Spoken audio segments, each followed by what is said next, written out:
Hey everybody, it's Austin Ward from Lettermen Row. Welcome back into the Lettermen World Headquarters in downtown Columbus. I'm joined by former Ohio State running back, NFL running back Beanie Wells. And we're breaking things down in the Ohio State backfield again with a guy who a couple years ago was one of the most dynamic freshmen in the country. Last year dealt with a little bit of injuries, and I don't know, Mike Weber seems almost a little bit forgotten, Beanie. Yeah, he does. Obviously, you saw the emergence of J.K. Dobbins. But Mike is one of those guys that was resilient last year, was banged up a little bit. When he gets healthy, watch out, because he's a phenomenal playmaker, a guy that can make plays happen. Just so happens we found a couple clips of that from late last year where Mike Weber was healthy. And let's take a look at him, break him down, see why he's so effective when he's ready to go. Mike Weber's the man in there on first down, and he's got it with a gaping hole. And Mike Weber turns on the afterburners. He's going to take this one. Touchdown, Ohio State. What a performance. All right, Beanie, here's a big one here for Mike Weber to show, just what he could do with his speed. This is against Michigan State. It's one of the best rush defenses in the country, and there he goes. One of the things I love about Mike Weber is his track. That's something that's very undervalued as a running back, is making sure your steps are going to be in the right place at the right time.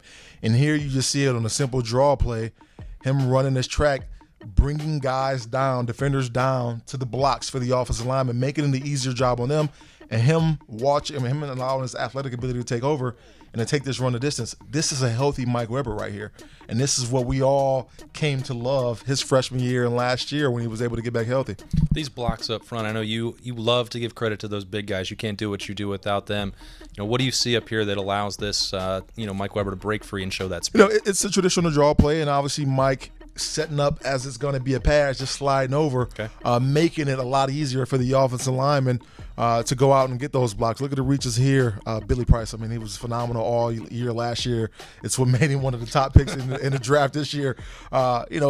Things like that are going to make it a lot easier for the running backs. Looks like a little pancake in there for Mike Jordan as well. So good combination, and then that speed, we're going to see it again as we roll later on here. Weber. And Weber picks up a first down. Weber racing to the end zone. Touchdown, Buckeyes. A little bit different play here, Beanie. Key situation. You look here, fourth quarter, Ohio State trying to put the game away up north, and here's Mike Weber. What is it that you jumped out at you the first thing about this play? Pressing the line of scrimmage. That's something that's critical, and that's something that I know every running back coach in America tells their running backs. You have to press the line of scrimmage. That's going to make the job easier on the running backs, and it's going to make it easier on the offensive line because it's going to bring those blocks down.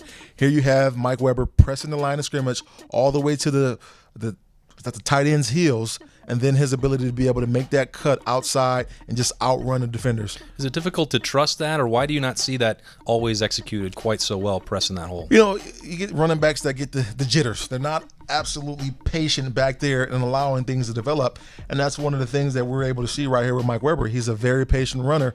He allows the blocks to develop, and he's actually allowed to read it in his mind and then react. That's something you want out of your runner. You've got these guys in the secondary. It's another play where now that speed is starting to show. It looks like there's multiple guys who should be able, to make a play on Mike Weber before he gets to the end zone. They're out of position. Right here, you got this defender right here. He's trying to break down a little too soon, and his hips are turned, and Mike is already making that cut. And then look at this ability by Mike Weber to outrun these defenders. Yeah. This is the thing that I love. He has guys that has angles on them. They should be making these plays, but they're not. And that's a tribute to him and his athletic ability. And let's not forget Mickey Marotti over there. Absolutely. So these three guys in the secondary now at the end of this run, Beanie, are they hearing about it in the film room in Ann Arbor, or is this just at this point there's nothing you can do when Mike Weber gets a little bit of steam going? You're absolutely hearing about that. Those are plays. You got three guys right there, two for certain to have the angle on Mike Weber, and he just outruns them. Those are plays right there that should be stopped at the 5-yard line. Probably a little extra painful since this kid's coming out of Detroit and Cass Tech. Ohio State obviously glad to have him, forming another dynamic partnership this season with J.K. Dobbins. Beanie Wells breaking it down for us, BuckIQ at Lettermen Row. Great information as always. Looking forward to a full season talking about these running backs and everybody else at Ohio State with him here in our film room. For Beanie Wells, I'm Austin Ward. We'll see you next time.